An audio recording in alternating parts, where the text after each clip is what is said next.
Hello. Hello, everyone. I'm Gemma Star, and welcome to another episode of Manspeak. Manspeak is an offshoot to our Heart Warrior series, where I've invited some of our Heart Warriors back to speak about a topic they're passionate about, always relating to men and masculinity and the journey into the heart. So today we have our number 11 Heart Warrior back, who is the incredible Charlie Freak. I like to refer to him as an esoteric wizard and divine wisdom keeper, I think is a good way to see Charlie. When I asked Charlie what his topic would be, he said, "What is coming with the apocalypse and then rapture?" And he noted, "It is important that everyone understand what is at stake for those who choose to hide or deny the truth." So this is going to be an amazing show, and I know Charlie is just going to roll with the flow. So let's welcome him onto Manspeak. Enjoy. So I'm so excited to have Charlie Freak back in my Zoom room. Hey, Charlie. Hello, Gemma. Welcome. Well, I should say it's a pleasure to be here, and you will welcome me to the show. Thank you so much today. But so yeah, it's always a pleasure, and thank you for all that you're doing, Gemma, to bring awareness to the truth. These are just unprecedented times, and so what you're doing is majorly appreciated by both Colleen and I. Thank you. Oh, beautiful. And likewise, I catch as much of your shows as I possibly can. Let's get into this exciting subject. So as I've said in my intro, the Heart Warriors, and you are our Heart Warrior number 11. If anyone hasn't seen Charlie's Heart Warrior show, you can have a look on my YouTube channel. That was an amazing show as well. And I invite the Heart Warriors back, and they get to choose their own subject, something they're passionate about that they want to, take to the next level. So, Charlie, you chose what is coming with the apocalypse and the rapture. So where do you want to start? Well, let's start with those two words because they're massively misunderstood. And so the very first thing that if you're on a computer at home, what you can do is, and then just set it as a bookmark, is go to a page that Colleen and I have recommended ad nauseum on our channel, and I guess with various others as well, but it's called Etymonline. And so I'll just spell it for you. It's ETYMONLINE.com. And this is etymology online, and this is by far the best, just the most what it is more than anything else is just straightforward and honest, and it doesn't attempt to do anything but just simply show you the history of your words. And then as I was showing Colleen, teaching Colleen all of this and the obfuscation of our language, we did about 100 words together, and Colleen was just going, "Let me guess." So what you see in the 19th, 18th centuries is just this massive obfuscation, bit by bit, until finally it's just completely upside down from what you think it is. So if you asked 100 people on the streets in Aussie land, probably 93 of them would give you an incorrect answer as to what each of these words, apocalypse or rapture. So what I'm going to do, just for everyone here, you can't see it, but and you can do so at home. Play along at home. You can win prizes. Right. So, apocalypse. Okay, so let's take a look at the history of the word apocalypse. So from the late 14th century, so that's good. That's a good sign that there's been little obfuscation since then. Revelation, disclosure, and uncover, disclose, reveal. And then Proto-Indo-European, to cover, conceal, or save. Then it talks about how the Christians began to manifest the word into something that was more ominous and potentially like the ending of the world is what the Christians added into it. In the 18th century in England, they began to use the word as inside vision and hallucination, but essentially, and this is what they're saying here. So by the 1900s, that the general meaning of the word had come to mean a cataclysmic event, and then that invites a problem because most people don't understand what cataclysm means. So most people just think cataclysmic, that's terrible. And of course it's not. So if we go back and look at this to the oldest root form of this coming from Greek and Latin is Revelation. So the book of Revelation was often known in ancient times as the book of Apocalypse. And because revelation or apocalypse means to reveal, and reveal means, if you look at the definition to the word reveal, is truth. That is what you're doing. You're revealing what is. So that's all revelation means, is the truth. So people are terrified of the book of Revelation and how many churches actually teach out of the book of Revelation. Very few ministries do. So that's because they know that the book of Revelation is to reveal, and it reveals the truth.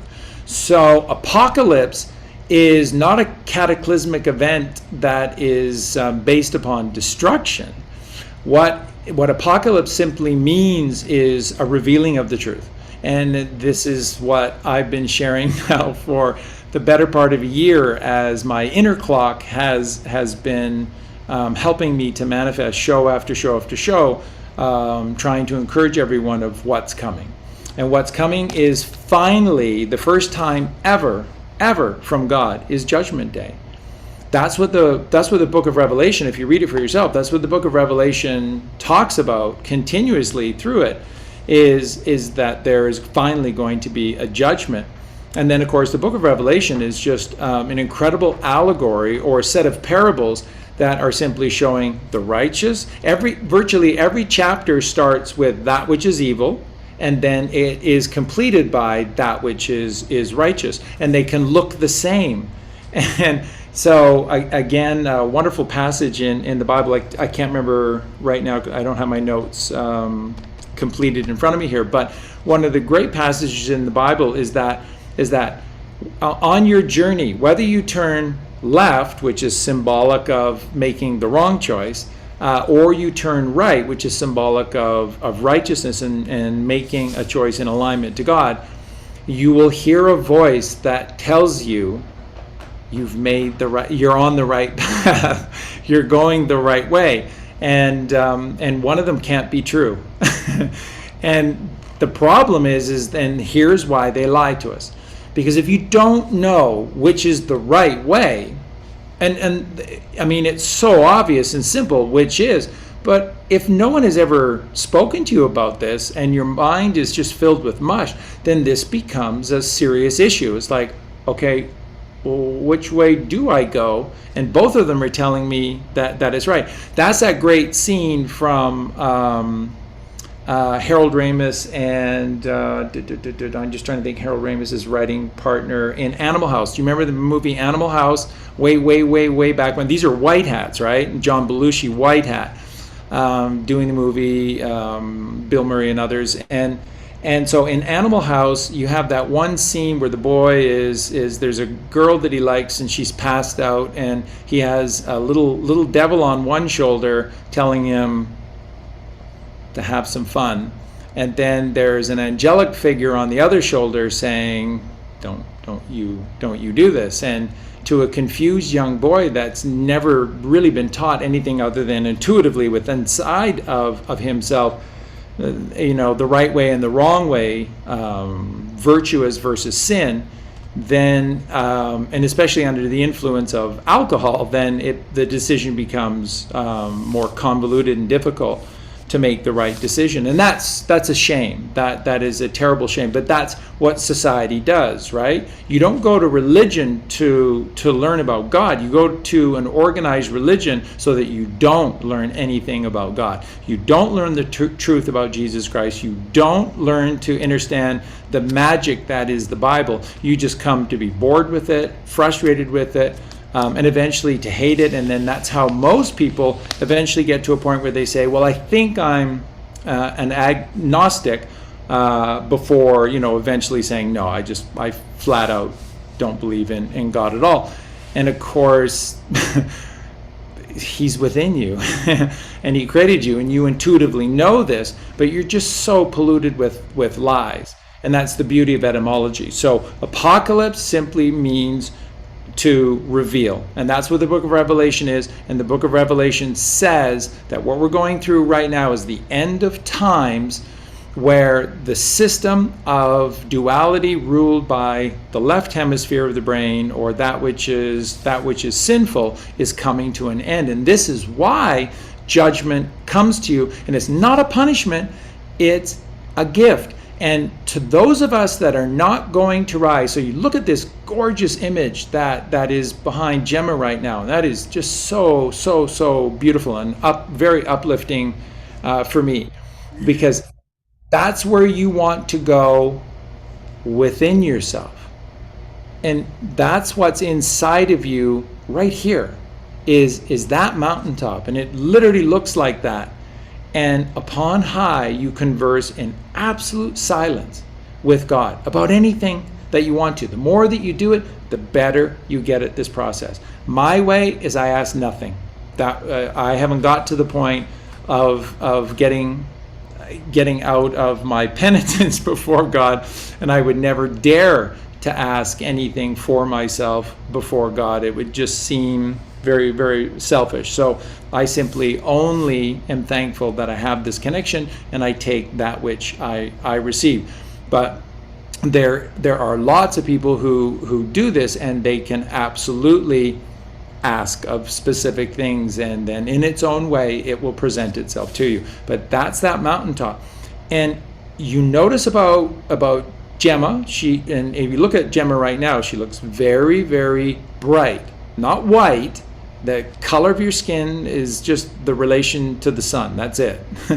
And your hair and all the other characteristics is just your proximity to the sun. So it's not about white, it's about light, and bright light, which is might. And you have to fight if you wish to remain light and bright with your might. So if you choose to capitulate with the enemy, then that lightness within you just begins to drain further down, and it is replaced by a darkness. And that darkness is an allegory, but it's real. It's real. Yes, it's allegorical within you, but it's real. And what replaces that mountain inside of you is what and this is how you see the genius, the absolute genius that Professor Tolkien is, which is he talks about the desolation of Smaug. And when you read the book of Revelation, what is dominated in the first 5 chapters? The war against the Babylon of the whore, which is temptation, and that's sin. She's tempting you into sin, and that's the Babylon whore, and she is the wrong mother. She is absolutely the wrong mother. And then along with that, what the book of Revelation describes this sickness and this sick reality where we're worshiping the wrong mother who's a whore, it's called the abomination of the desolation. And that word most people never ever get, but that word dominates the first 5 chapters of the book of Revelation. And that's because here, and like I said, you look at Gemma, she has this white, bright, light mountain behind her, and you can see, just looking at Gemma, she's exuding brightness. So that brightness is perfection and grace. That's balance between the mother and the father, and that's you at home, the prodigal son or daughter returning home, and it's beautiful. And that's what we see looking at Gemma. But when your light is out, when your pilot light goes out, and that's an abomination. And then the desolation is the grayness of the gray rain curtain of this world. That's why, like I was saying on the show today with Clint Eastwood, massive white hat, just massive white hat. Clint Eastwood in the movie Pale Rider, the whole movie is an allegory, and the whole movie is based in and around passages out of the Bible, many of which from the book of Revelation. And he's showing us end times in this movie because it's coming. And so, but in the movie, the outlaw Josie Wales, what Clint Eastwood says is, hey, you know, there's an old Missouri saying. It says, don't piss down my back and tell me it's raining. That's the world you're living in.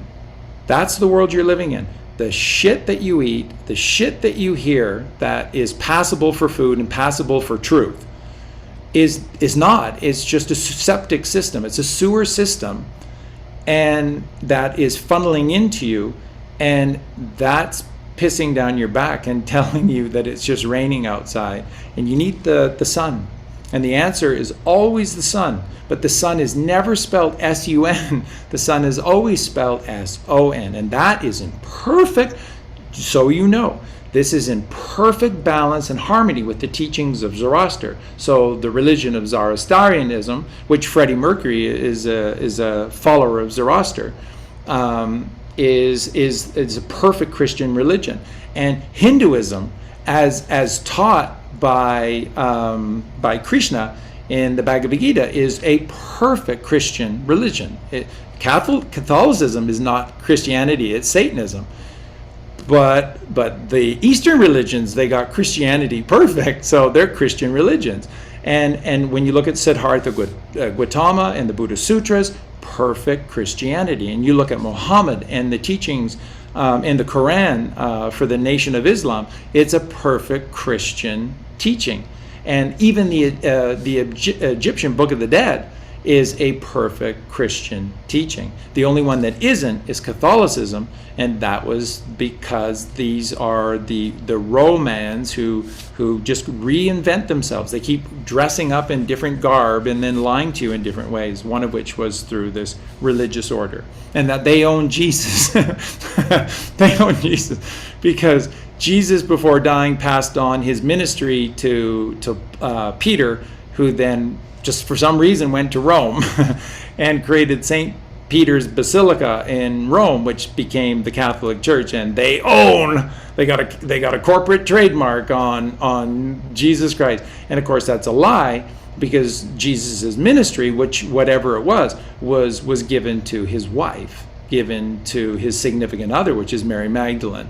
And that's called the Order of the Sacred Blue Rose. And so this is this war for 2,000 years that's gone on between the truth through the divine feminine and the bloodline of Mary Magdalene, who the Catholic Church calls a whore. Wow. And any of the Gospels that talk about Mary as Christ, essentially, you know, a spouse, wife, and one of the apostles, and that Jesus loved her best and kissed her openly on the mouth. Those Gospels, you'll notice, are not in the Catholic Bible, but they exist. They exist very, very powerfully. So we just see the lie. Now, the other word that that we were talking about here is rapture. Now, rapture simply means to rise, and this gets us back to the sun. And that the only solution to any of this is to rise as the Son of Man did.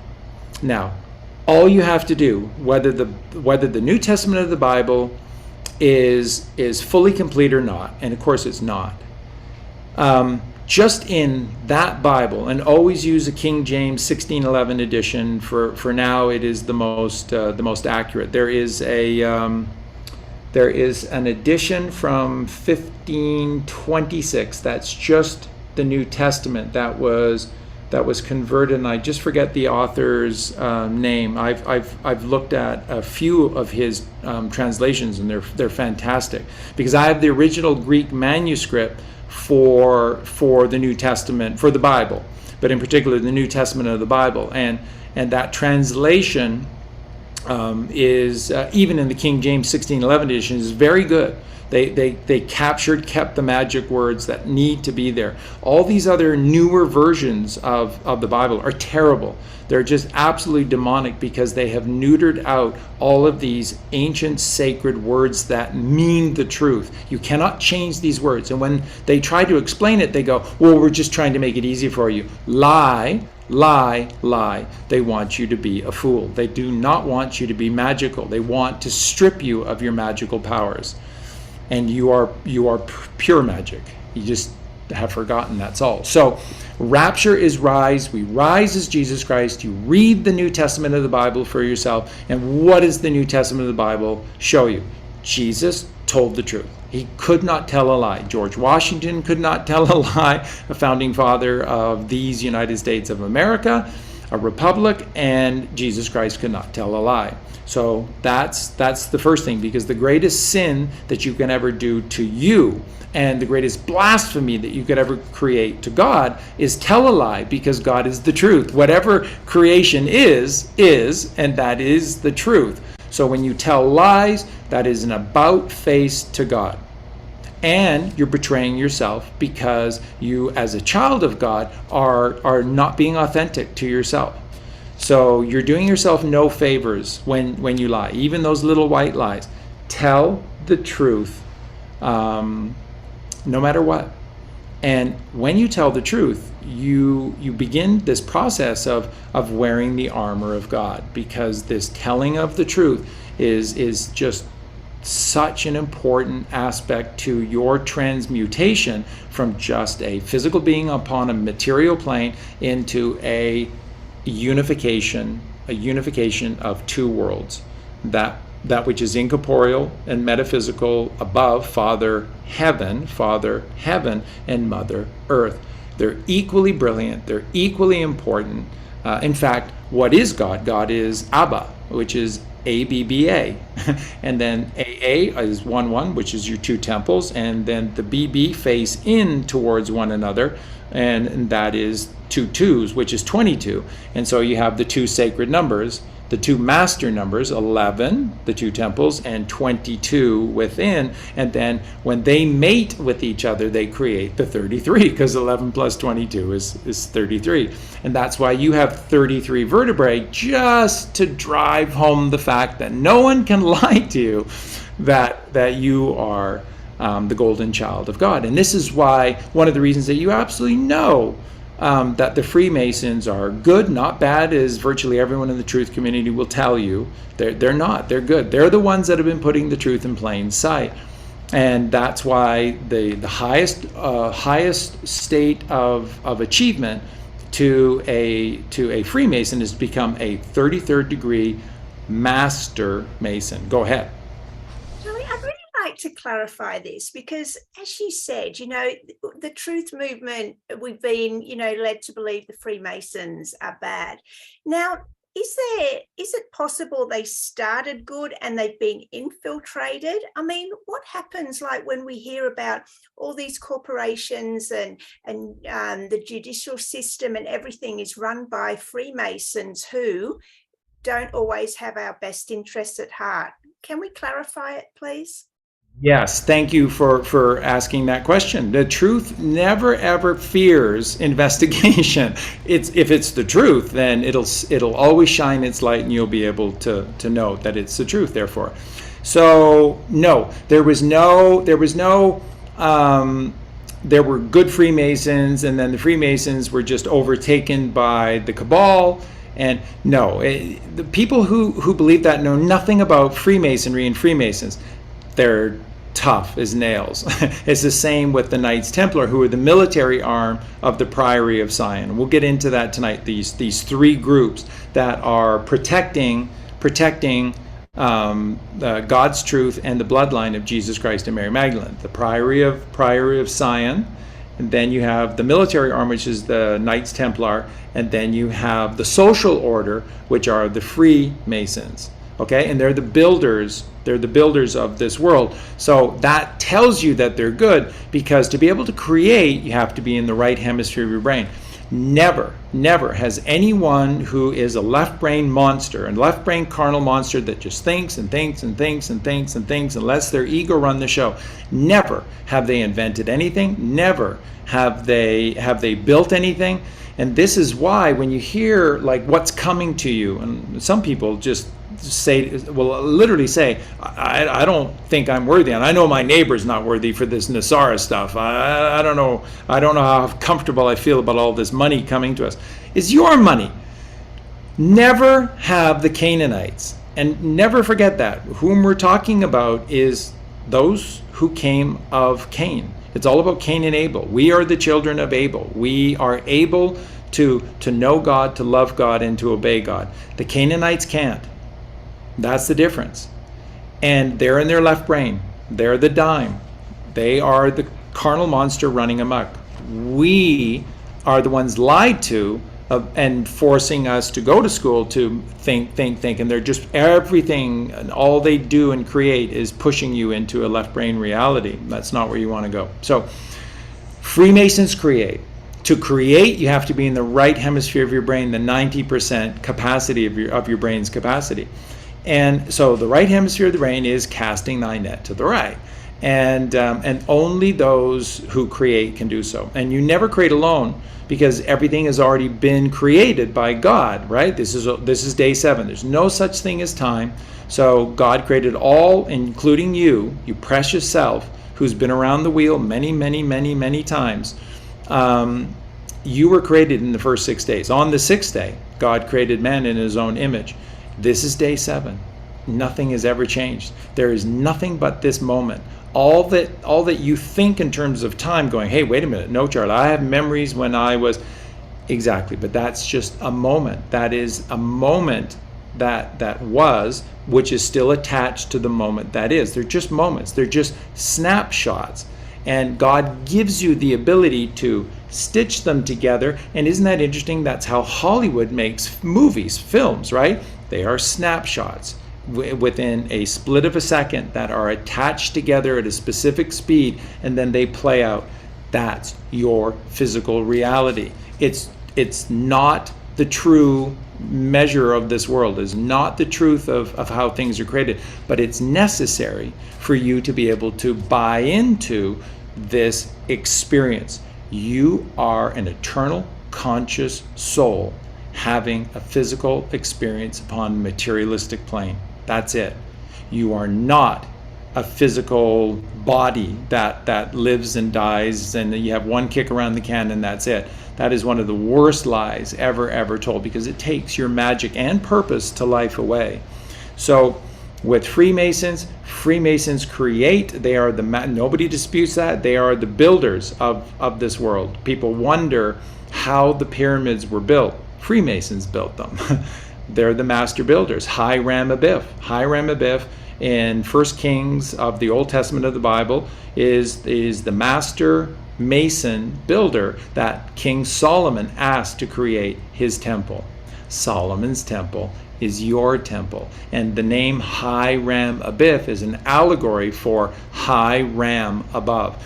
Look at Gemma again and look at the mountain behind her. Now imagine Jesus as a lamb, which is as a child, who's now risen to the fullness of his form, and he has the powerful ram's horns upon his head. And where is he? He is striding boldly upon the peak behind Gemma. And so Jesus ascended within you, which is your Christ consciousness risen, so for you to become the lighthouse, which is the light of the world, which is what Jesus Christ is referred to. That's your optic thalamus when it's illuminated, is the light of the world.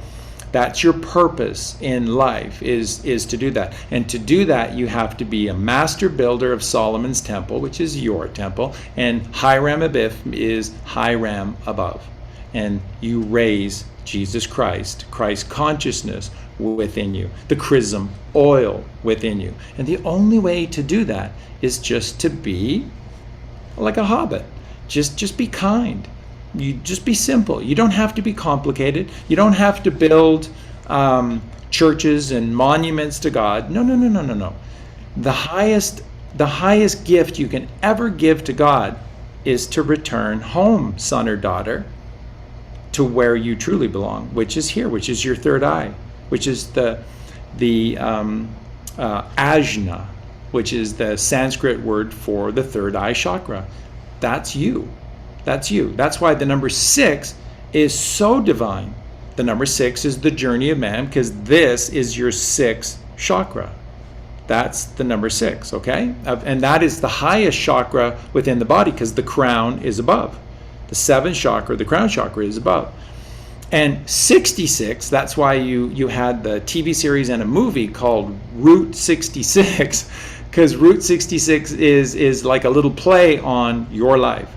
Your movie, your home movie is Route 66, because 66 means the journey of a lifetime. That's what 66, it implies a journey that is to be completed. And so that is what the number 66 itself means, is this eternal journey to God in heaven, and that is you rising, which is rapture.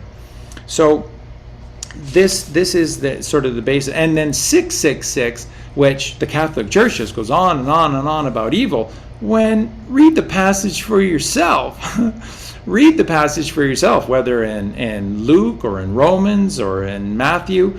Again, they all speak to this. You choose, because 666 or 666 or 666 is either the mark of a man or that of a beast. You choose. You choose. When Jesus was asked, what is thy name, O Lord? Jesus said, my name is Aman, for I have been to Egypt and back again. Egypt is your left brain. It's an allegory. The word Egypt means your left brain. That's where the land Egypt came from, because it's in the desert. You don't know where to go. The desert all looks the same. You get lost without God in the desert. So lost in the desert is Egypt. And so that's what the term that was always ancient used to your left brain.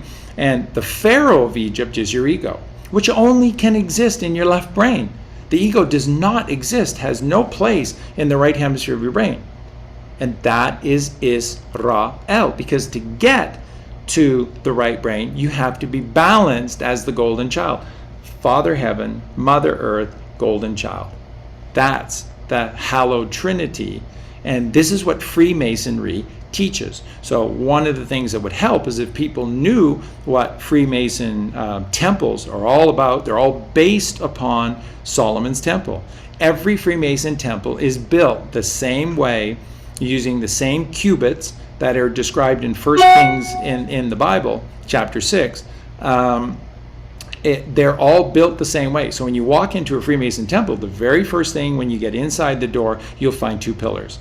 There is a pillar to our left, which is God's right, and God's left. And the temple to our left, which is God's right, is the masculine, and that is Yakin. And then the temple to the left, to our right, which is God's left, is the feminine, which is Boaz. Yakin and Boaz. Ida and Pingala. Pingala masculine, Ida feminine. Kundalini, which is feminine. Kunda buffer, which is masculine. They all mean the same thing. All of those terms mean the same thing. So that's the Freemason temple. And what the 2 temples symbolize is that what follows must be the truth. And so when you go into a Freemason temple, that's all you see is the truth. And they will show you a level earth with a dome, which is the firmament, and the sun that must be risen high upon the firmament. And they show you a right-hand path, which is righteous and up and to the right, and they show you a left-hand path, which is specious and down and to the left. They just tell you the truth. Oh, they're evil. So, and then there's a lot made that Freemasons are all secretive and stuff. Yes, to an extent, because they have to keep the bloodline. They swore an oath to keep the bloodline of Jesus Christ and Mary Magdalene secret and safe. Gandalf, the wizard, is a Freemason. You know that because Gandalf says twice in the book, he says, Frodo, do you have the ring? Keep it secret. Keep it sacred. Keep it, Colleen always says, keep it secret, keep it sacred. Keep it secret, keep it safe, is what Gandalf says in The Lord of the Rings. And that's the job, it's one of the jobs of the Freemasons. So to fully explain this, here it is. The Freemasons have been made to look bad by the cabal. Why? One, the cabal learned what Freemasonry is and how they're organized and how they function, and they love it, because Freemasonry is discipline. It's planning in great detail. It is patience, and that's what the book of Revelation teaches, this necessity for 7 times 7s, the patience of man. Can you continue to forgive your enemies 7 times 7 times 7 times, which is 49. Okay, and 4 and 9 is 13, which is the middle way, which is Mother Mary and Jesus Christ. They're both represented by 13. So 7 times 7, 49, a very, very divine number. And this is the patience of saints. And so the cabal, or the Canaanites, they love this because they know that they need to plan to take down goodness and indoctrinate. It takes a long time to turn us into idiots. And that, I'm not being mean to you, it's a temporary state. You're a genius, you just don't know it. You're a wizard with magical powers, you just don't remember. So idiocy is just a temporary state. You can get out of it at any time, okay? It's just like hell. Hell is just a state of mind. You can leave hell anytime you wish by casting that old net to the right. So that's one of the reasons. The second reason is because Freemasons keep things secret. They know how to keep things secret because they swore an oath to. And the cabal, the Canaanites, love that. They need the lie to be kept secret and the truth obfuscated. So they're loving this stuff. And then the Freemasons will go to any extent, including their own demise, death, to protect God's truth, to be able to teach these messages, and to be able to keep the bloodline secret and keep the bloodline safe. So to this end, you see Will Ferrell attending a spirit cooking dinner with Abramovich, Marina Abramovich. And Will Ferrell looking completely out of place when he's there, but allowing himself to be filmed there and making sure that that film got out everywhere so everybody saw. And it's like, oh my God, that they're eating something that looks like a real person. My God, what's going on here? And you look at Will Ferrell's movies, and just like Holmes and Watson, that Ethan Cohen wrote and directed for Will Ferrell and his production company just a few years ago. And everything in that movie, Will Ferrell is just screaming at you because the time is now. He's saying, I'm a Freemason. Freemasons are good. This is what we do. We put the truth in plain sight. We're the ones that do this. The cabal don't. The Canaanites don't. Go ahead.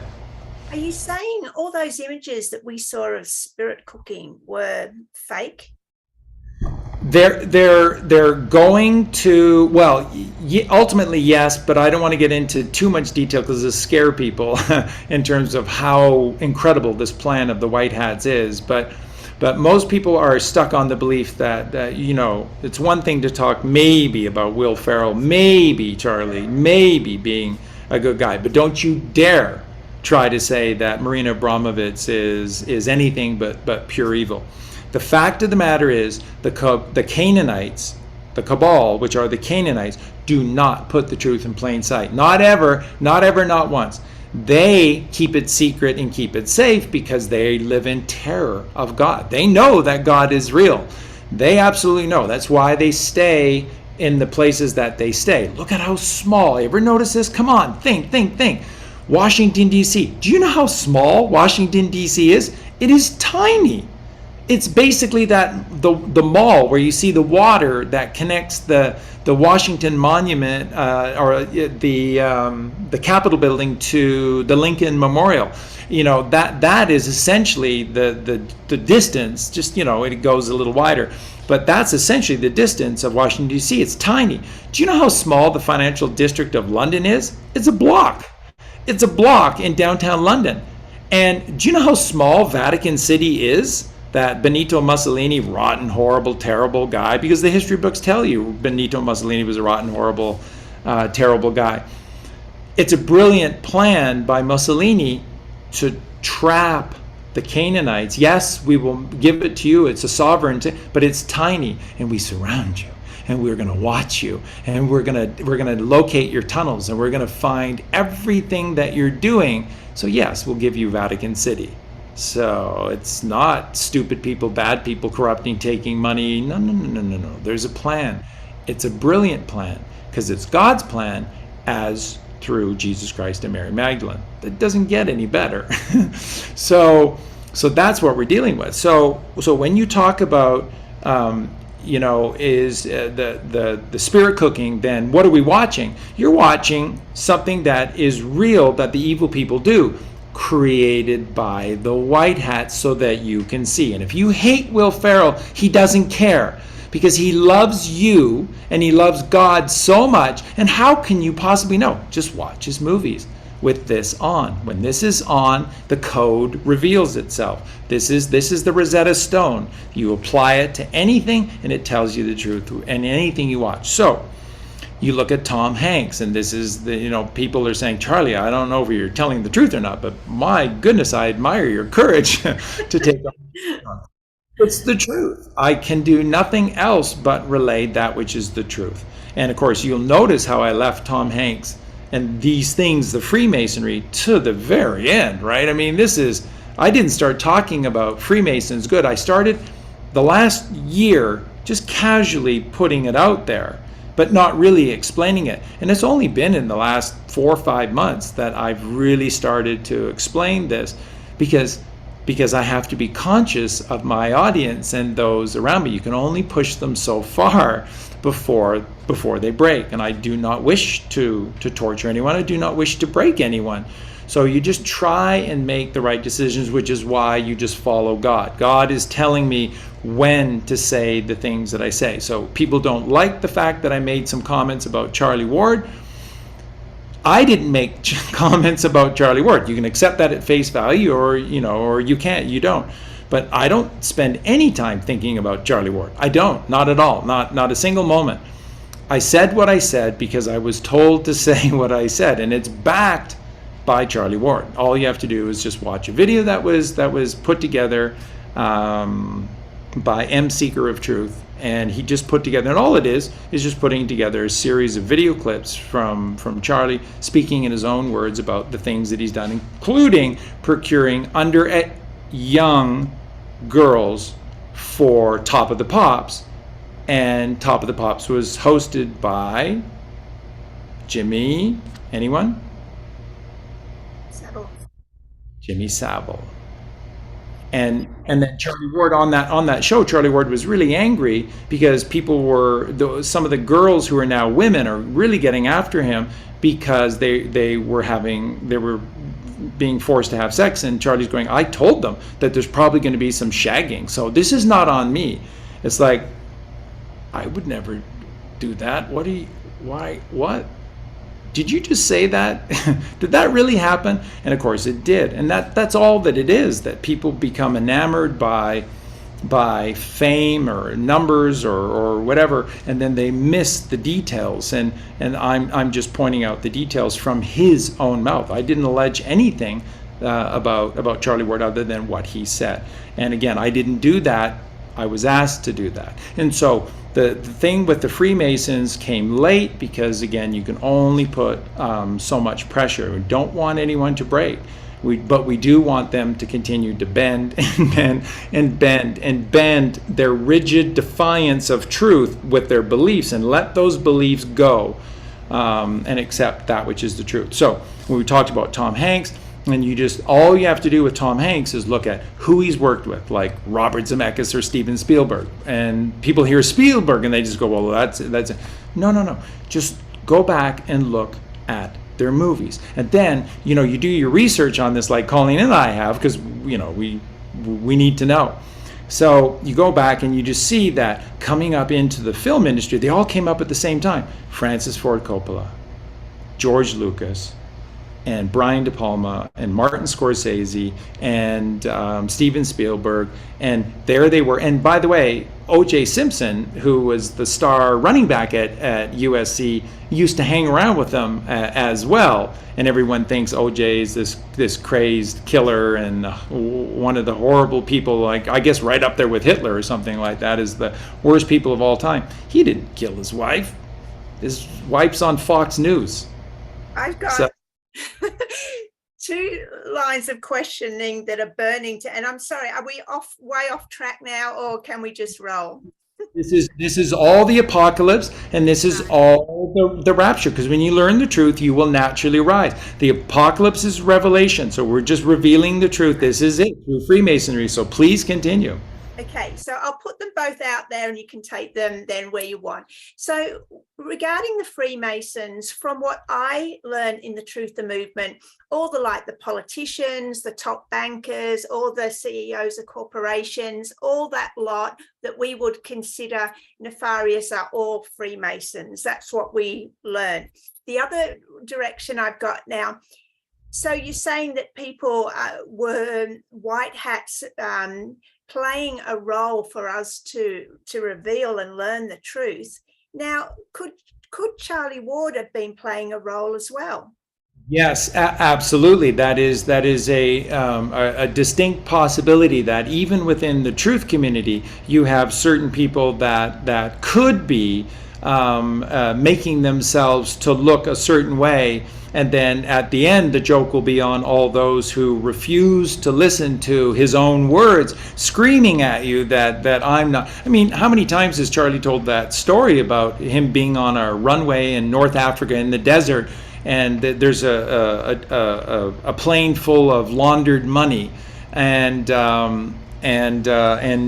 children in little compartments, and so I've never had those experiences. That's not my journey or my role to play in all of this. But maybe it is Charlie's. The thing that is necessary for me to point out is these things, because at the end of the day, a true Freemason, so Tom Hanks, at the end of the day, if you hate him forever and consider him like Judas Iscariot as wicked and evil, and will go down in history as one of the worst people ever, Judas is one of the best and most important people ever in history, because he's the one that had the courage to betray Jesus. If he didn't do this, there's no plan. If he didn't do this, there's no secret plan that we've been following for the last 2,000 years to take down the cabal. Because remember, it may sound fantastical to you, but it's all the truth. Remember, they paid Judas in 30 silver coins. And Judas could not keep the blood money, the traitorous money, and he threw it back at them. When the Pharisees of the church went to pick up the money, their hands burnt, and the coins turned to blood. So they had their servants pick up all of these coins out of the temple, and they buried the coins in an adjacent field to the temple of the Pharisees, and that field turned blood red. And it is this moment that silver and the feminine became the anathema to the Canaanites, and that's how you defeat them. So we live in a world of vampires. Yes, we do. That's what the Canaanites are. Where do you think the word cannibal comes from? Cain ate Abel. Cain just didn't kill Abel. Cain ate Abel, drank his blood, because the Canaanites don't want to do the work internally to meet God face to face in a place called Pineal. No. They're cheaters, and this is why they harm our children, because they're looking for the adrenaline and the life-giving secretions that come through the adrenal glands when children, in particular children because they're pure, but when the innocence within us is being tortured out of us, then these incredible, powerful secretions of living and life and healing are coming out of the adrenals, and they're activating the pineal, which is the real treasure for them. is the pineal and the pituitary glands. That is the honey, and this is the milk. The pineal is the honey. That's melatonin. Melatonin, look it up. Look it up. All the books, and of course you go to the ancients and they'll tell you the whole truth of it. All the books in the 90s and the 2000s about melatonin as an anti-aging property, and then eventually they began to say no, it's eternal life. Melatonin is eternal life, and sure it is, because if you do the etymology of the word melatonin, melita, meliz is the sweetness of honey, and honey is a preservative. So we go to the Old Testament, we go to Genesis, we go to chapter 32:30, and Jacob, who crossed the river, wrestled his ego for a day. An emissary, an angel, an emissary of God came in and said, "Are you going to stop?" And he said, "Never, never. I'm seeking, the truth, the way, God." And so the angel says, "What is your name?" And he says, "Jacob." He said, "That's too poor a name for thee. I shall call you Israel, and ye shall be gifted the promised land flowing with milk and honey." And then Jacob said, there he met God face to face in a place called Pineal. How much more obvious and simple do they have to make this? In a place called pineal. And the pineal gland releases, and then what does Jacob say? He says, and there, so I met God face to face in a place called pineal, and my life was preserved. Because what does the pineal gland produce? Melatonin. Melatonin is the sweetness of honey. Tonin is frequency. So it's a frequency of the sweetness of honey, which is eternal life. And it's what does honey do? What is honey? It's a preservative. And that's how you preserve life. That's how you live forever, is by coating yourself in honey. So now everyone literally is going to go out there and coat themselves in honey. But that's what you do when you take only that which comes from God, which is the right hemisphere brain. You are, metaphysically, you're coating yourself in the fruits of thy labors, which is the pine cone. Okay, so look at the actor in Hollywood. Look at the roles he's been asked to play. Got to play Captain Kirk, right? So Kirk, K, 11, and then IR in Latin is to go. So the word Captain Kirk literally means to boldly go where no man has gone before. And then Captain Kirk on the show says to boldly go where no man has gone within you. And so that actor, the young actor who got to play Captain Kirk, is Chris Pine. Christ pineal. Chris Pine. Christ pineal. Chris Pine. Christ pineal. It's right in your face. All of these names and symbology is right in your face. We have to stop being so literal, and this is what Freemasons teach us. So to go back to this and your questions again, it's the Freemasons. So they say bankers and the heads of corporations. No, that's a lie. That's a lie. But it's a lie that everyone believes, because the mainstream media, which is satanic, is controlled by the liars. What do?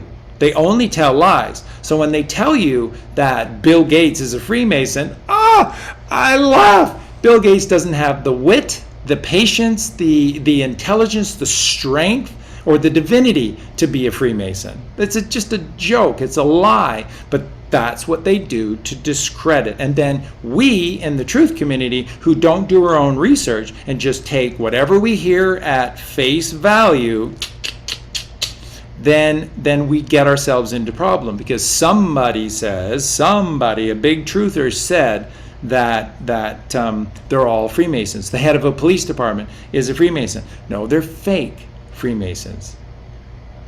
That's why. Are the media saying they're Freemasons when they're not, or have they infiltrated some aspect? They've got their own version of Freemasonry. Well, they do. And you're quite right. They're fake Freemasons, because to be a real Freemason is to be between the two temples of Yakin and Boaz, which is God's truth, which they take very seriously. And then the system, or the Freemason system that the Canaanites cabal created, is just the system of the brotherhood, and this is where it comes from. So I'm sure everyone's heard this. You've all heard of the term the brotherhood of the snake, or the brotherhood of the serpent, right? You've all heard that, right? That's the Canaanites. The Canaanites are the brotherhood of the snake, or the brotherhood of the serpent. And the serpent is that which is coiled in the weeds by the side of the road, coming up from behind unwary, unsuspecting travelers. That is this brotherhood, and it is wicked, it is specious, it is sinful in its origins. And this is the Freemason brotherhood that they created. So the fake Freemasonry is the brotherhood of the serpent, the brotherhood of the snake, or the brotherhood of the serpent. I know you've all heard that. That's fake Freemasonry. And then they do it the same. You have levels, they have to go up levels, but these levels are evil. These are evil acts that must be done in front of others. And it starts with humiliation at the beginning. This is what's happening at 322, which is the symbol for skull and bones. And so then people think 322 is an absolutely horrible number. No, it's March 22nd, which is Aries, which is Jesus ascending to God in heaven. There's nothing better. They're just trying to say that they're ascending to their God in hell, Satan. It's just all upside down. So 322 is not a bad number. It's brilliant. 3 plus 2 is 5 plus 2 is 7, which is G, the small g, the second G. And that's another reason you can tell Freemasons are great, because it's all about 33, right? And our 33 vertebrae gets you to the throat chakra, but you got to get to 6. You got to get to Ajna. Okay, this is where you have to get to illuminate the Sahasrara, which is the crown chakra in Sanskrit. So it's 33. And what's the 33rd letter of the alphabet? Well, Charlie, there's only 26 letters. I know, keep going, right? It's like 7G. It's seven more, which is the G. So it's the second G, and then that's the Freemason G inside the compass and the square. And again, just take a look at, I'll just bring out the whiteboard here just for a sec. And it's really, really simple. Breathe, just breathe. Don't be affected by any of this. It's so simple. So below is the square, okay? And that's pretty symbolic, right? You know, says it all. Square thinking on the material plane, okay? And they show it like this, by the way, but that's a square, okay? There you go. And a square is right angles. That's a right angle. Ding. So there's a clue. And then it's a compass. And a compass just creates circles, beautiful circles everywhere. And you plot between a compass and a square. You can plot anything, anywhere. It's beautiful, because the compass is Father above, and the square is the feminine below, the mother below. And together they can plot any location. They can take you anywhere you need to go. So again, it's just so divine. So the compass in the square of the Freemasons is very symbolic, okay? And so once again, with the square, you see them unifying together at the top here, and then they have them pointing out, and it's shaped like that. So with the compass in the square, or in some of the variations, you have the arms penetrating into the womb, because that's very, very symbolic. And then in the center, you have the G. There you go. That's divine. That is not evil in any way. So what do you have? You have masculine, phallic above, and you have the womb of the Virgin Mother below, and that is the square, right-angled, geometric earth of the mother. And then this is the sweeping, beautiful circles, completion, circles. God, 360 degrees. 3 plus 6 is 9. 369, Tesla said, is the secrets to the universe. 369. And that's the Father, heaven above. And then you are the golden child. There you go. See, it's a G and a C. Do you see it? There's a G, and once you use the G, then it's just a C. And it says golden child. That's you, which is 33. And how many vertebrae to the throat chakra? 33. Then you have to do the hard work and you have to get rid of your sins. And that's how you cross over. There's no other way. And it's not hard. And there's nothing you need to do inside of yourself. You just have to become virtuous. Just be kind in every moment, every decision that you make. Breathe first. Don't let anyone rush you into anything. There's no such thing as time. Wait. Take your time. Show the patience of a saint. 7 times 7. Do ye have patience? 7 times 7. That you can forgive the sins of those who trespassed against you. Yes, Father, I can, because Jesus showed me the way, and yes, I can. I'm now an Abler. I'm Abel. I'm not a Canaanite anymore. I'm not Cain because I don't say can't, I say do, and Abel does.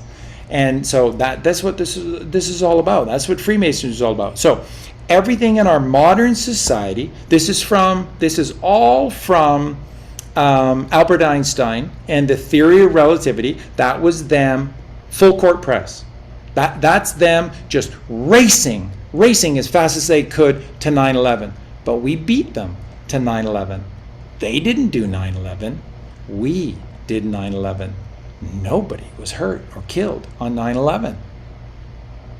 Oh, but firemen and police officers, and they died because of the smoke inhalation. No, they had masks. They had masks. Everyone was asked to keep it secret and to keep it safe. And there was nobody in the buildings. Bob, Charlie, I saw people jumping out of buildings. No, you saw gray shapes. The same gray color of the planes that you think attacked those buildings. Why did the buildings go down in a controlled demolition? Because the white hats don't want to hurt anybody. Why would Building 7 fall down when there was never a plane in the sky to go to Building 7? And Building 7 is nowhere, it's in the general area, but it's nowhere near the rubble of the Twin Towers. Why did Building 7 go down? Why was it at 5 o'clock? Military time. 5 o'clock in the afternoon is 1700 hours. 1700 hours is Q. Building 7 gave it all away. Building 7 says it's all fucking fake, folks. Building 7. And then you had CNN. CNN is not bad. CNN was created by Ted Turner. Ted Turner is good. Ted Turner married the Fondas. Peter Fonda and Jane Fonda are white hats up the yin-yang. They're so good. So, and look at over the years, all the networks and all of the companies in the mainstream media that Ted Turner's been buying up in secret over the years, and now he owns MGM, and just look it up, do your own research, look it up for yourself. Ted Turner, who is divine, created CNN. CNN is there to show you how fake the news is. In the beginning, they were showing you how important the news is, and that what's going on, and the world is moving towards terrorists and blah blah blah. So they're being used to play a role. Ted Turner's a Freemason, just playing the role that he needs to play to be able to reveal all of the truth. So 9/11 is also 11/9, that which is divine. And you look at the gematria for the number, which is the inverse of 9/11. So 9/11, traumatic things happen. They do. Good, not all bad things, but traumatic things happen on 9/11, such as the birth of Jesus Christ, the physical Jesus, which is Jeheshua or Jesus. If you want to call him Jesus, there was no J, so it would be Jesus. But the actual name was Jeheshua. Yeshua, which became Jeheshua when the J became created. But let's take a look at the inverse of 9/11. So we'll just go into simple gematria. You can do this at home. So on your screen, I got so many questions. you betcha. We'll come back to all of them for you here. So let's just go back. I just have to quickly find it here. Okay, so how big of a deal is the number 119 in simple gematria? Let's take a look at some of the other unbelievable things that are 119, which is 11/9, and the inverse is 9/11. Okay. So, and by the way, 9 plus 1 plus 1 is 11. So there you go. So fame, David Bowie, 119. I am the seeker, which you are, 119. Two white birds, 119. A QAnon army, 119. Redemption, 119. Unicorn gem, 119.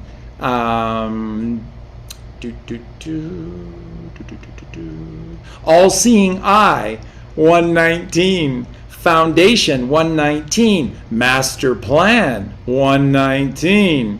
Star Wars, 119. Thank you, George Lucas, white hat, good guy.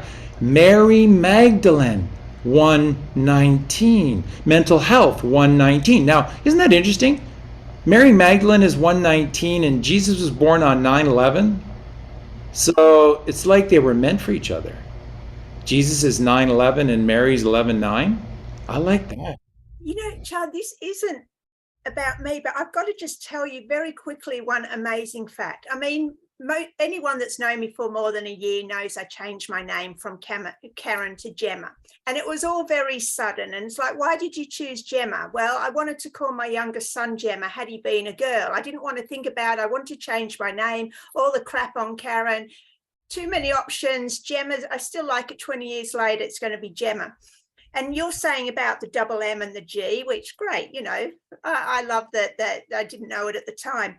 But the fascinating thing is when they signed my change of name certificate last year, it was signed on 9/11, which was a Saturday. And what government office works on Saturdays? But it's just like, I just love how it all just fell into place.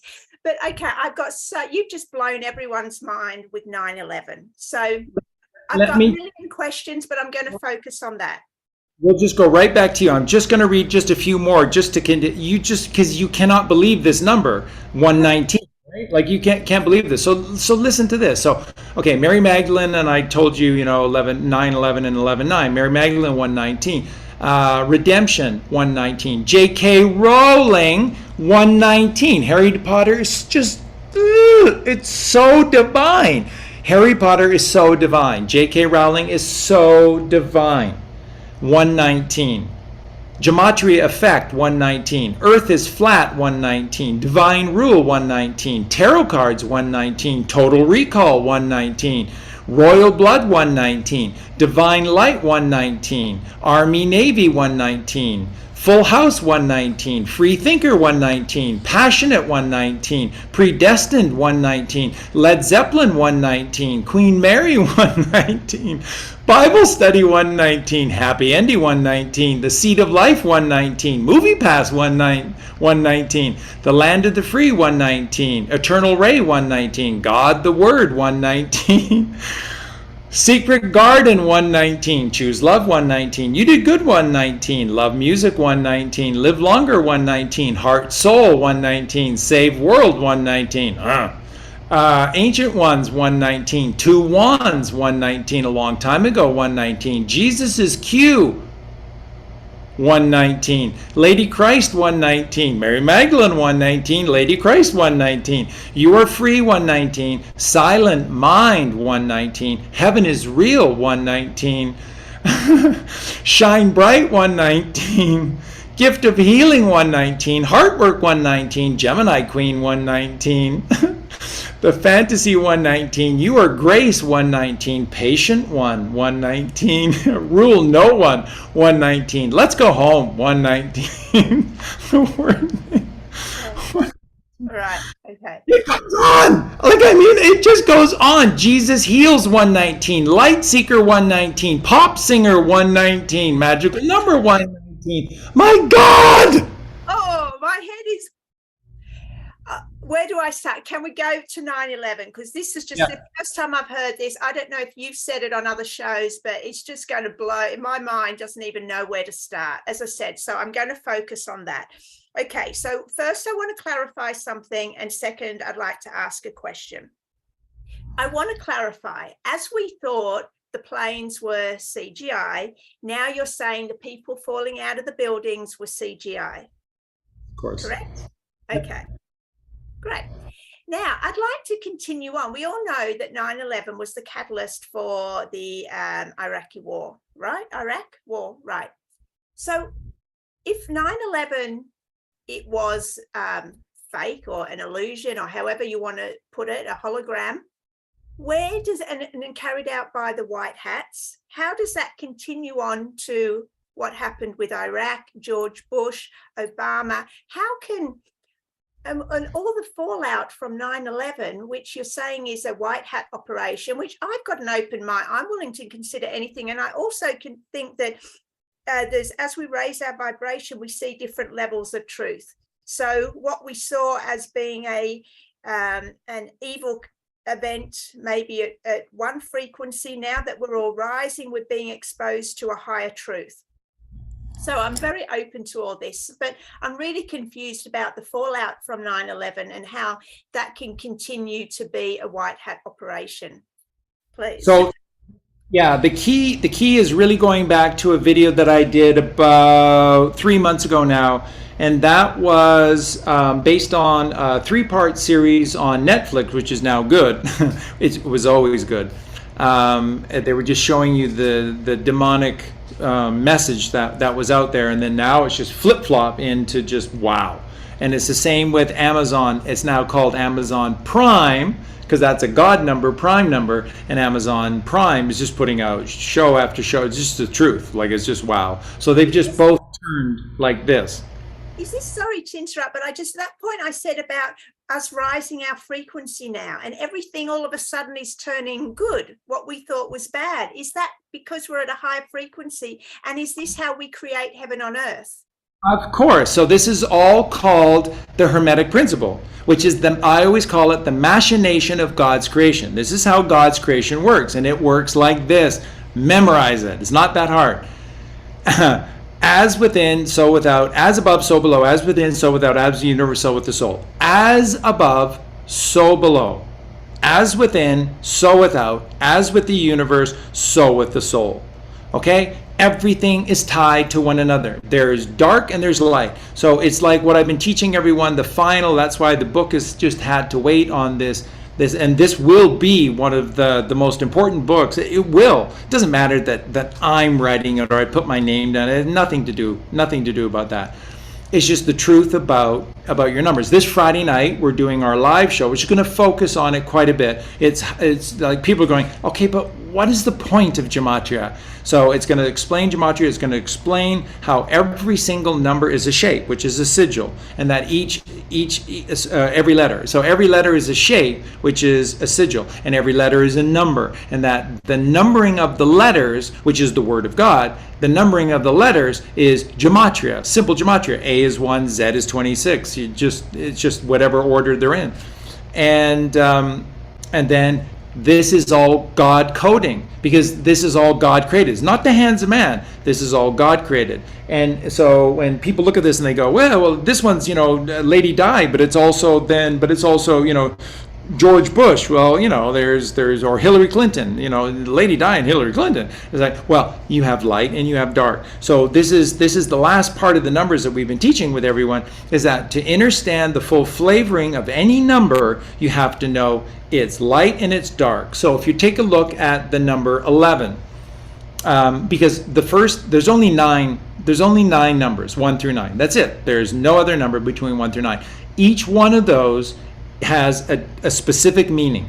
Okay, 1 is alpha, which is God. 2 is the feminine, which is mother. 3 is the child. 4 is our fourfold nature, and it just goes on, and all the way through to 9, which is divine, which is and that's the journey of man, 1 through 9, right? It is, and so, but when you get to the double digits, when you get to the double digit numbers, now to know what the double digit numbers mean, and they all have a very precise, profound meaning, then you have to know their inversion, because you have to know the dark and the light. And the Hermetic principle tells you this. As above, so below. As within, so without. As with the universe, so with the soul. You must know the inversion to every creation. You must. If you do not know the whole, then you don't know. That's right. You don't know it. You're only knowing one side of this, right? So it's evil, it's evil, it's evil. No. Look at the inverse and balance them together, and then look at the whole and what it says. So why is 11 God? God's number. Why is 11 the master number of all numbers, 11? Because what is the opposite of 11? 11. 11 is 11. And then 11, 11 make 22, which is the sacred, which is the master number for the sacred feminine. And that's how God made the mother, is through him. And so you look at 11, 11, it symbolizes your two temples, 11 and 11. Why do you think when you turn around to look at the clock, it's always 11, 11? Or if the power goes out and you look at your clock and it's flashing, I mean, this is brilliant stuff by God. And you look at the power going out, it seems like the power always goes out at 11, 11, and then it's flashing at me, almost like it's trying to tell me something, which it is. Go within your two 11s, go within the two temples, go within the two 11s, is what God is. It's just genius. It's just genius. So you look at 11, and then look at the word 11, L even, L even. L, E-L is electrical light, is the outward, is the out there light, which has to be balanced. Even is balanced. Even is balanced. So what is God? God is light balanced. God is electricity, Di, which is perfect balance. That's what God is. What is God? Stillness and silence, because that is perfect balance. That's what God is. And the mother is motion. She's magnetism, and it never stops moving the eight. She's the eight. She's the eight. And when a constant moving force comes against a solid surface, it creates friction. Look in any encyclopedia, any technical manual, look at any definition of electricity. Electricity, they'll always tell you that electricity is caused by friction. And it's the friction between the unmovable earth. The earth is never moved. It's not a spherical ball spinning to twisting. It's never moved. It's a level plane protected by a firmament. Don't worry about aliens. There's just no one's coming to save you. No one's coming to harm you. Do the work. Do the work. There's no such thing as time. There's no aliens. You got all the time in the world to just do the work. Focus on you.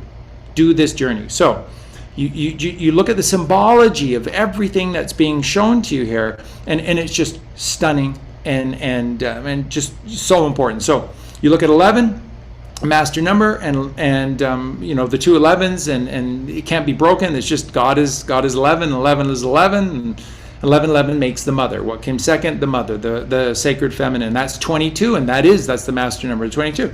And then the father, which is 11, and the mother, which is 22, create 33, which is the child, and that's what we are. A, B, C, do, re, mi. Baby, I'm talking about you and me. It's 1, 2, 3.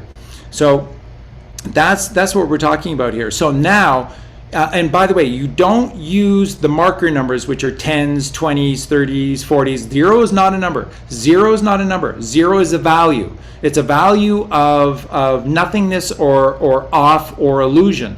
1, which is the father, is on. One is on, and O is off. And so that's the duality of the 1 and zeros. And that's why code in computers are all just 1s and zeros, right? Because it's just ons and offs. And then depending on how you structure these stickmen, it tells the computer to do everything. It's just, so genius. Just genius. So you never count 10s and 20s and 30s. They're just markers, because it's only 1 through 9. The only numbers that exist are 1 through 9. But when you've done the first one, then you create 10 going, yeah, that's the first one. So that's just a marker. I did the first 9. And then 11, 12, 13 is the second 1 through 9. And you put another marker, which is 20. And then you go and you do the third grouping of 1 through 9. And then you put a marker, which is 30. So they're not numbers, they're just markers. So the numbers are all the double digits that are in between. So that's 11, 12, 13, 14, 15, 16, 17, 18, 19, 21, 22, 23. And it just goes on and on. So if you want to know what these numbers mean, you look at the inverse of those numbers. So let's go to 12. It'll make it so much easier for us. 12, and the inversion of 12 is 21. 12 and 21 make 33. So we start with 11, and 11, 11 make 22, and then 12 and 21 make 33. So the first three numbers, the whole value of those numbers are 11, 22, and 33. Wow. 1, 2, 3, A, B, C, do, re, mi, baby, you and me. Wow, wow, wow, wow. And the three master numbers are 11, 22, 33. Let's look at the number 13. The number 13 and the inversion of the number 13 is 31. So what does 13 really mean? You can't know this until you know. So what is number 12? Number 12 means completion, right? It's the number of God's completion, and that's why the clock is 12 hours on it. And then the inversion is 21, and it's 33. So you are the golden child 33 to go on a journey to 12, right? Like it's just absolutely perfect. So then what does the number 13 mean? The inversion of 13 is 31. 13 and 31 make, 44. 11, 22, 33, 44. Every single number goes up in variations of 11. You don't think that this is unbelievable? That this is elegant design by God? He's 11, and every one of these numbers spatially grow by 11. 11, 22. You watch. Every single one grows by 11. It's just unbelievable. So what's 44? 44 is the feminine below and the masculine above. It is the physical below and the metaphysical above. It is the red shift below and the blue shift above. And it's the left below and the right above. And that's what 44 symbolizes. So 13, which is Jesus Christ or Mary Magdalene, what are they all about? Grounding. They're all about balancing. They're all about unifying. 4 and 4 make 8. The eternal 8. 4 and 4 make 8, which is the eternal 8. Wow. So 13, which is symbolic of Jesus and Mary Magdalene and Mother Mary, is symbolic of unifying two realms into one. Wow, that makes perfect sense, doesn't it? Jesus Christ and Mary Magdalene, Lord and Lady Christ. Wow. So then we look at 15. 15, the inverse of 15 is 51. All right, so we didn't do 14. So 14, what does 14 mean? 14, the inverse of 14 is 41. 14 and 41, 55. What's 55? Heaven is 55 in symbol gematria. 55 is symbolized by heaven. Okay, so then 14 is this process or journey to get to heaven. Okay, 7 below, because everything is in scales, right? So you want to learn something, you have to master the scales to become the 8, right? That's the octave. There's 7 scales, but then there's an octave, which is 8. and it's just This is brilliant. And then 15 and the opposite of 51, which is 66, and 66 is the journey of man. Right? And how do you get 15? 3 5s, And so you just, and the reason that it's significant about 15 is because if you add up the 5 chakras, which is the journey of man inside your body to here, it equals 15. 1 plus the second chakra, 2 is 3, and then the third chakra and 3 is 6, and then the fourth chakra and 6 is 10, and then the fifth chakra, which would be 5, to 10 is 15. So that's the significance of 15, because that's the 5 chakras adding up to the throat chakra, which is 15. The inversion of 15 is 51, and they make 66. The journey of man! And that's the journey of man to get to the 6, which is here. Like, it's just wow. And then you look at 17. The inversion of 17 is 71, and 71 is 88. What's 88? Many things. Trump is 88, and Jesus, which is Jesus without a J, Jesus is 88. Like, it's just stunning. And 119, Jesus is Q, 119, right? And then we just, oh my God, like it's just mind-boggling. And then what it does is it humbles you, and it just goes, I know shit. I just don't know anything. I'm trying to kid myself that I was smart or intelligent. So it just, what all of this does, learning this truth, is that it humbles you. It never gives you an ego. It never does, because you just look at yourself. Colleen and I, what we've done for 13 years is look at each other and go, it's not, oh, high five, we're so smart. It's like, how do we not see this stuff? How are we so blind not to see this? So obvious. And so it never breeds, when you learn from God and the truth, it never breeds an ego. It creates penitence, which is humility before God. I was such a fool. But God goes, but you aren't now. And that's all that matters, is now. Because there's no such thing as time. Whatever you were doesn't matter. That's why judgment in the Catholic Church are such assholes, lying to you. There's no judgment from God. It doesn't matter what you did or where you were. Just come home. Just come home, prodigal son or daughter. Just come home to father and mother. That's the diamond. That's the diamond. Again, the compass and the square of the Freemasons they make the diamond. There's the V below, which is the womb of the mother, and here's the phallic of the father, and they make a diamond. And you're the G, which is the golden child or treasure, GC. That's what you see when you look at that G. You see GC, golden child, in between the father and the mother. It's just perfect. It's just perfect. So this is what we see. This is what you find. So when you go to the white hats, and they know all of this. So people say to me, Charlie, like, it's impossible. Like, I get what you're saying with Sounds of Silence and Bridge Over Troubled Water and The Boxer. I get that Simon and Garfunkel are really gifted. So thank you for showing me, and I get this. But there's no way they knew this stuff at 19 and 20 years of age. They did. It's like, of course they did. They didn't go to school and learn bullshit like we did. Charlie, I didn't wake up. I'm 59. Colleen and I really woke up 13 years ago. So you do 59 versus minus 13, that puts you to 46. That's nothing to shout about, Charlie, like I'm so smart. I was a dummy well, you're not as a child, but they turn you into this fallen soul, right? And it's not to make jokes about it. It's really sad. But the fact is, I didn't wake up. I didn't have the Great Awakening till 46. Who's going to be the 46th president? I don't know. Maybe me. Who knows? Maybe all of us will be the 46th president. We don't need presidents. We don't need kings and queens. You just need to become sovereign. And the sovereignty comes when you learn this truth, right? So when you look at all of this stuff, and what you see is this group of people that knew all of these things. That's how Simon and Garfunkel could write these things. That's how Robert Plant was able to write those lyrics for Led Zeppelin. I mean, wow. That's how, Donald Walter, Steely Dan, and all the rest of it. My God, Peter Gabriel.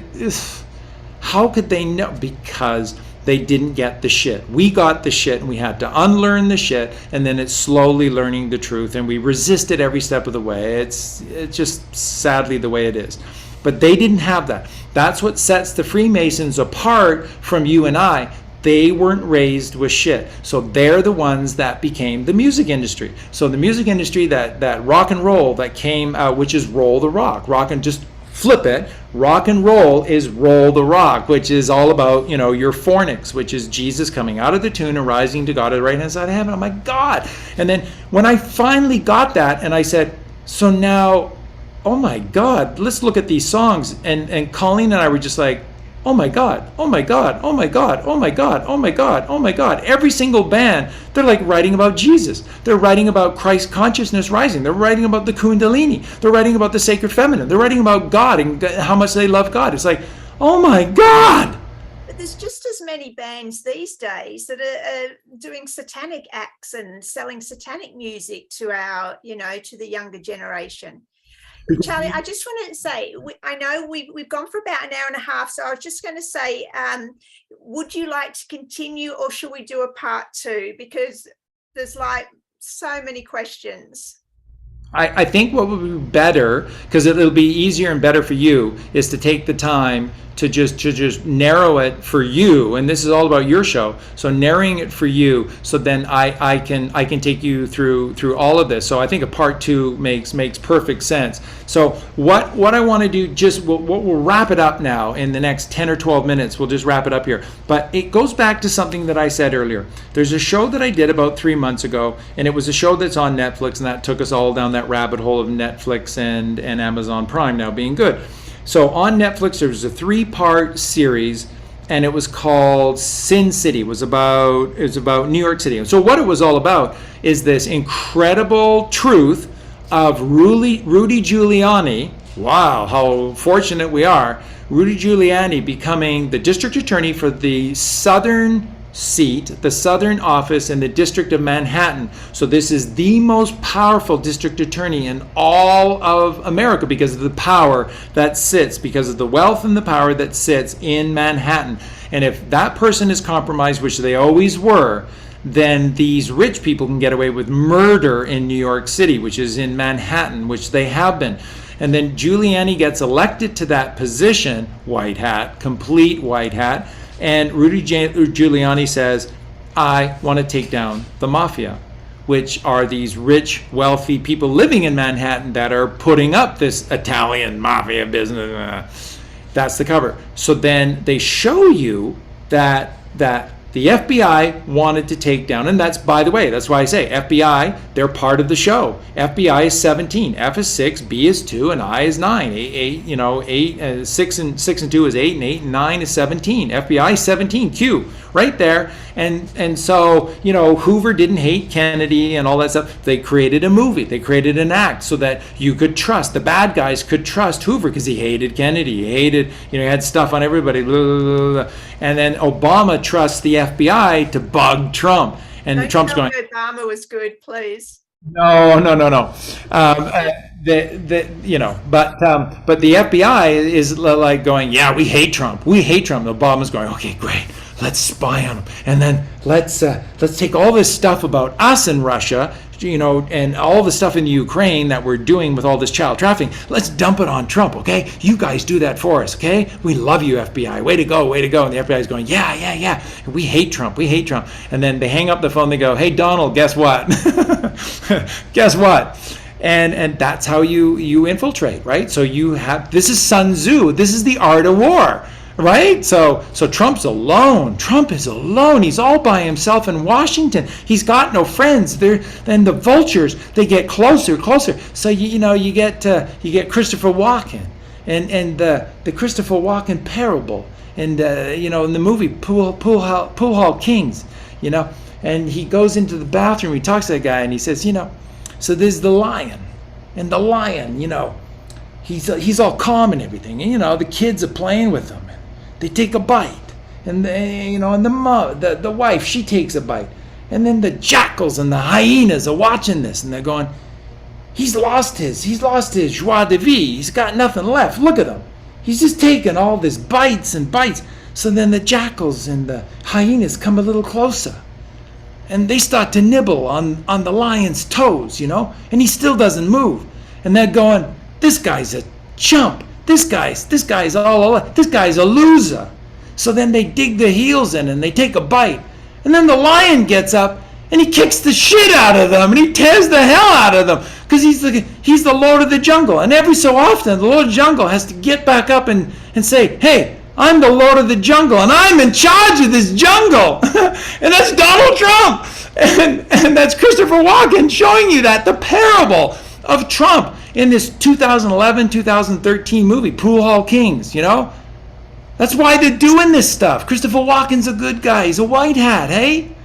Putting the truth in plain sight. And so Trump's all alone in Washington. The way that Christopher Walken says it, jackals and the hyenas, which are the Canaanites of the left brain, the ones that hurt our children. And they start to nibble on Trump's toes and Trump doesn't do anything.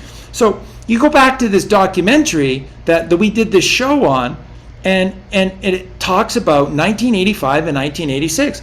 And then it's unbelievable. The FBI is trying to take down the mafia, and then Rudy Giuliani becomes the district attorney for the southern district of Manhattan. He says, I want to take down the mafia. And so they work together. And they work together with a guy named Donald Trump, who is building Trump Towers. And the mafia, they owned all the construction in Manhattan. And so there are no construction projects that weren't under the control. So the jackals and the hyenas, they come up to Trump, you see, and they go, we want you to pay. Or else we're not going to let you build your little golden tower there, Donnie boy. So this is a big deal. We want a piece of it. Trump's going, don't hurt me. Okay, I'll pay you. And they fucking set them up. FBI, Rudy Giuliani, and Donald Trump. 1, 2, 3, ABC, do, re, mi, baby, you and me. And they set them up. And who is the mafia? There's only 5 major mafia families in the United States. They're all in mafia because they don't like the Canaanites don't like a lot of people knowing, and they like to centralize their power. So it was all being done through these 5 New York families. Sure, there was mafia in Kansas City, but it was just representatives of those 5 families. Sure, there's mafia in Las Vegas, but it was just only representatives of those 5 families. Sure, there's mafia in Los Angeles, but it's only through those 5 families. So then the FBI and Rudy Giuliani and Donald Trump, and they're Q. FBI spells Q. It's 17. They're Q. And they put the noose around the 5 families and they hung them. And they hung them. And then that was 1985 and 86. So in 1986, they took down the 5 mafia families and they cut the knees off of the Canaanites in Venice. They cut their knees off. And so from 1986 into 2001 was this massive race against time between the white hats and the black hats to see who was going to do 9/11, because 9/11 was their plan. They'd infiltrated the black hats and they knew what was coming, which is 9/11. Look, folks, if you're struggling believing this, if the cabal did 9/11, do you think those buildings would have come down in a controlled demolition where so few people were hurt and injured? What's wrong with you? Do you think they would have had the mistake with Building 7? There's no plane coming from Building 7. How did Building 7 say they lost their husbands, their wives, their brothers, their sisters? Because a lot of those people are Freemasonic families, or they're carrier families where the kids are Freemasonic people they go and live with, right? So, that's where on the act. Exactly, and then they're just acting. And then there's some people that were saying that because there's some people that thought the Holocaust was real, and they thought that they were actually Jews, and they thought that they were in these prison camps in Germany, and there are no prison camps. There were work camps in Germany for people who deserved it, and they were treated well. They had swimming pools. They were given a grand piano. They had movie night. They had... We're on YouTube, Charlie. Oh, sorry about that. What I just said is YouTube, you're wonderful, and Hitler, bad guy. Wait, so YouTuber white hats, are they? Yeah. So no, I maybe, but yeah, that's the idea. That's exactly the idea. It will be. We now know without a doubt. We know for sure. Twitter was set up by the white hats. Absolutely, Twitter was set up by the white hats because you have to create honeypots. The wasps that don't do anything. So the queen bee, she works and works, and all of those faithful to the queen bee, they work and work and they make all the honey. But then these wasps, the jackals and the hyenas, and then they just come in, and then it's like the mother bee, she's not doing anything, and they nibble at her and they nibble, and then they begin to take the honey away, because she's a loser. She's a loser. And then ever so often, the queen bee has to wake up and show you who she is. Diana, thank you, Venus. So again, it's just that's how you trap them. It has to be this way. So there's just this great race. So that's a video you have to watch. This video that I did about 3 months ago about taking down the mafia in New York City. I'll put the link below, Charlie, if you can help me find it, please. You betcha. And so just was a race against the time because it was a black hat plan. And so if the black hats did it, how many hundreds of thousands would have died? Come on. And do you think they would have let the cat out of the bag by letting Building 7 come down? So you just have to, or do you literally believe that a little fire on the 17th floor in Building 7 just had the whole building tumble down and significance wasn't there to Building 7? With the insurance policy or the gold, or there was lots of connections to Building 7. That's right. There was the black hats. That's what made it plausible to the black hat story. That's right. And so the CIA had the largest offices out of Langley, Virginia, was in Building 7. It just happened to go down, we got some money missing, a few $1 trillion. It's kind of handy. So again, the storyline just helps and helps and helps because we needed to, and it was their plan. Don't be angry. It had to happen this way. It's to save lives and it's to wake you up. Don't be angry. You fell asleep. You allowed I did too. We fell asleep. We allowed all of this to happen. Don't be angry at those that are giving you your sovereignty back. Okay? There's so many layers to truth. And as I said, I really feel it as because it's the same with every aspect of life. When you increase your frequency, you see a new truth in everything. And this is how we create heaven on earth, by aligning it with our frequency. And so the brilliance of the white hats is that you figured out 9/11. They put the clues out there for you for sure. Building 7 is the smoking gun, but we did it. We did do it, right? Like, and then we were just hated by our own family and by the mainstream media, and you put this on YouTube and they shut you down and stuff. It's like, but we did do it. So it's like, if we don't learn to do things for ourselves, then they've just saved us and we haven't done a bloody thing. So notice how the white hats have done things under the guise of black hats and evil, so that we have to figure this out. It's genius. It's genius, because we have to wake up on our own, folks. We do. And remember how I told you, just think of the letters and the numbers and their symbols. And again, like 33 is the 33rd letter of the alphabet, so you'd have to go 7 more past Z, 7 more past 26, which is 33.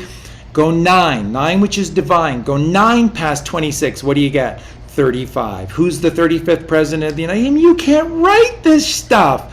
It's like God made JFK the 35th president and God made Trump the 45th president. There's no other way. So this shows you that God loves you so much that he's coming to rescue you too. There are no aliens. There's you and there's God. And that the Palladians is just a higher form of you inside of you. And that's what Gene Roddenberry is showing you on Star Trek. Star Trek is just Enterprise. Enter within and receive the prize. Captain Kirk, to boldly go where no man has gone before. Where's the only place that no man has gone before? Within you. No other one can go inside of you. Why do you think the Catholic Church hates meditation, hates yoga, hates breathing, hates Kundalini, hates all this stuff? Because it's you going inside of you. They can't go there. And that's where the truth is. It's you. How does Charlie Freak know what he knows? Because I did the work to take away the lies, and I meditated year after year, day after day, to change myself. And then suddenly I just started to know stuff. And Colleen's going, but do we know that this is true? And I was like, you're aligned with a higher truth. This is what we're saying now. And with the Schumann frequency, we're all getting this boost. We're all, as we rise in frequency, being shown a new truth. There's so many levels to it. And when you see it like that, when you can see that we're rising and we're literally bringing heaven, but through our frequency onto earth, through our perception of truth, which aligns with our inner frequency that we've done the energetic work to rise. Do you agree? Yes, and of course, but more importantly, so does God, so does Jesus Christ, so does Mary Magdalene, so do the White Hats, so do the Freemasons, so do the Knights Templar, so do the Priory of Sion. They all agree with you too, Gemma, because they played this out masterfully. And now, so you look at Roger Hodgson, who's this divine songwriter for Supertramp. All the best songs in the world come from Roger Hodgson. Dreamer, nothing but a dreamer. The cabal telling you, you nasty little, dirty little, grimy little dreamer. But that's what you are. And you're a rock and roll star. That's what you are. And so you look at Breakfast in America, because America was meant to be the new Atlantis. That's what America was always supposed. It's called the Freemason plan is called the New World Order. And you see, the fake Freemasons stole that. They knew that, and they called their wicked little plan New World Order. So now New World Order is wicked and it's evil, and it's not. The New World Order was the plan for America to become the second Atlantis, and it was going to be this divine nation of righteousness, of white hats, of goodness, of virtue, and it was going to transform everybody else on this earth to do it the right way. And it's still going to happen. It just took a little longer, but it's still going to happen. So you look at Supertramp, right? Think about it, the duality in Supertramp. And so you look at Supertramp, and Roger Hodgson did all their album covers. He did all of that stuff. It's just, because that's Roger Hodgson's mind. What's on Breakfast in America? Take the album and put it in a mirror and it reverses the image in a mirror. And Supertramp Breakfast in America shows 9/11. So you see how at the end it becomes 9 and 11, and the 9/11 are in flames, and it's molten fire, and they're dripping down. And then the lady who's the waitress holding the orange juice. The orange juice is now perfectly positioned as a fireball, exactly where this first plane apparently hit on the first tower, and that's where she's holding the orange juice, and it's a fireball. So it's like who's Roger Hodgson? That's the question. Who's Roger Hodgson? Because Roger Hodgson's divine. Of course he is, because look at all the songs he ever wrote. School, I mean, just every song Roger Hodgson, every song he wrote is divine and perfect. Colleen and I just have revered his music forever. So who is he?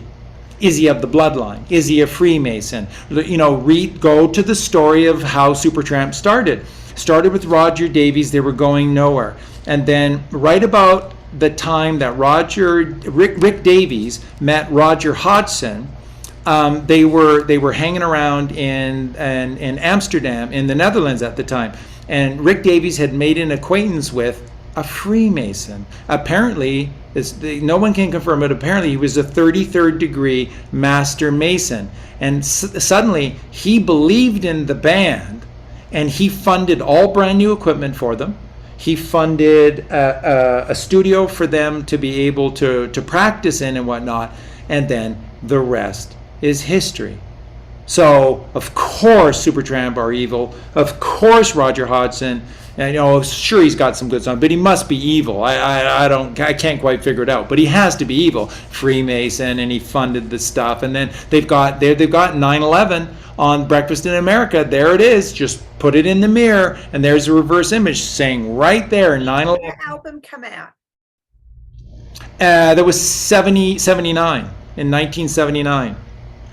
Right? So, and this is all about the time that this predictive programming started to come out on these new channels like Fox and everything else, these cartoons that are predictive, and everyone's going, yes, the cabal, they just love to put it in there. No, they don't. They're so afraid of God, and they're afraid of you finding out. They don't put anything in plain sight.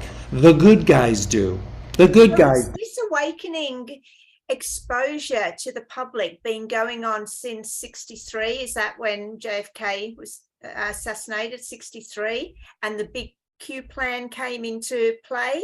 And this is how long the plan's been going on for, to put in these little,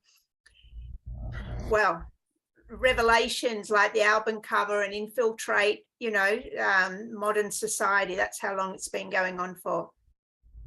Except it's way older than that. So that's when we went into full gear with Kennedy, because remember in 63 Kennedy made that special op division within the US military to fight guerrilla warfare, to fight hidden warfare, right? That was Kennedy in 63, and then he's killed. And but you go back and you start to look at this in history, and it's like no. That's why the movie by Ron Howard starring Tom Hanks, which is the Da Vinci Code, is so important. It's giving you so much truth. It's not just that Jesus Christ and Mary Magdalene had a child, and that this bloodline is alive, and that this bloodline is here to save us. It's way more than that. It's showing you the Priory of Sion, and saying that people like Da Vinci himself, the master, and that the master's arts always surrounds the sarcophagus of Mary Magdalene, which the Knights Templar hold as the highest honors, to kneel before the sarcophagus of Mary Magdalene. So these are righteous divine men that put the sacred feminine first, which is what Jesus Christ taught us to do, but they obfuscated that part out of the New Testament.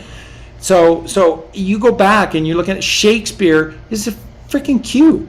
Shakespeare absolutely is Q. That's why, Gene Roddenberry referenced Shakespeare so much in Star Trek and Star Trek The Next Generation, because Shakespeare's part of Q as well. He's a white hat. And you go back and you just look at these key figures Sir Isaac Newton. And Isaac Newton, this epiphany came to me only about a month ago.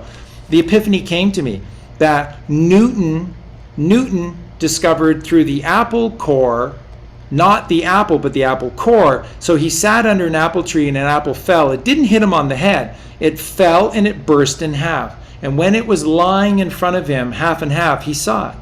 He saw the double sine wave. He saw the torus field. He knew that the earth was level. He knew that this was all about electromagnetism, and that magnetism is this force, and that X marks the spot, and that it's all about the balancing between because that's the shape of an apple. That's what an apple shows you. You know, you could look at the earth. The true shape of the earth in terms of, as Tesla said, energy is an apple.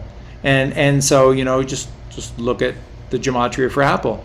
And so what you then look at is that Isaac Newton puts out for the Canaanites and the mainstream media the lie of gravity, and the apple hit me on the head, and that it's this, you know, downward force and blah, blah, blah, blah, blah. But at the same time, in secret, he was creating the truth, because you can't put the truth out there, because we were behind the 8 ball. The white hats were behind the 8 ball at that point. Remember, the white hats did not get ahead of the black hats until Rudy Giuliani, the FBI, and Donald Trump set up the greatest sting, Robert Redford and Paul Newman, the greatest sting of all time, which was 1985-86 in New York City.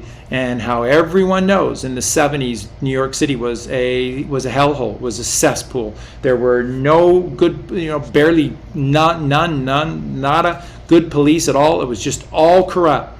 Sun Tzu, The Art of War. You come closer, you know, the Big Apple is just sitting there. And so the jackals and the hyenas, they come a little closer to the Big Apple, and they start to take little nibbles out of it. And then they're going, he's still not doing anything, this Big Apple. So I'm going to take a big bite out of the Big Apple. And then every so often, the Big Apple has to get up and say, I'm the Lord of the jungle, and I'm going to cremate you. And that's what they did. And it wasn't until 1986. So you just have to remember, you just have to trust the plan. And why didn't they? It had to be this way. They didn't get ahead until 86. And then it was a mad race for 2001. But you need to know that ever since 2001, we have been in charge. And everything that happened after that happened to awaken you. And it happened slowly, so that you would figure it out for yourself. Everything was for you, divine child, to go, something's wrong here. And chemtrails, and you figured it out, and you did. And no one can ever take that away from you. And those that didn't, they're going to have a hard time with this. And that's why we have to try and help them as best we can. Because we were just as ignorant as they were just a few years before that, you know? So we just all have to do our best. But it's incredible. It's just incredible what is the true story and what has happened. And it will blow you away. And we'll come back and we'll do, whenever you want to, we'll come back, we'll do a part 2. You ask those questions, you get them ready, and we'll go into whatever detail you need to. God has just revealed all of this in crystal clear imagery. So it's incredible. It's humbling. It's humbling. Don't you ever try to heap any kind of praise on me that I am smarter, better than you. Not at all. It's just that there's something inside of me that from a young age that said I can't be a slave. Have no rings, have no necklaces, I have nothing on me. I just have to be free. And that's just me. So you can do this, any of you. If I can do this, you can do this. So you do not elevate me. All glory goes. All glory. When we empty ourselves, we allow that divine flow, you know, whether it's coming through your voice or through writing or action. That's it, to heal our vehicle from emotional blockages, you know, physical disabilities, disease, and just allow that divine flow to channel through us. and to have the intuition and the faith to follow it. And then we create, beautiful things. Yeah. Do you think any of you could be sick, get cancer? Could you be sick if you were one with God? What? No. No. That stuff only happens, and then children get cancer, but it's not their fault. It's just, look at the households they grow up into, right? I mean, like, it's just incredible how sin is the new virtue, and it'll change because it's common sense that it's wrong. There's a right and there's a wrong. Being virtuous and kind is right. You know that inside of you, and it's all it's going to take is just a little bit more awakening, just a little bit, some truths being revealed, and you'll see this. But when you're one with God, when you say, okay, I'm going to follow Charlie's way, I'm not going to think anything. What did Jesus Christ say? Number one teaching of Jesus Christ: take no thought for your life.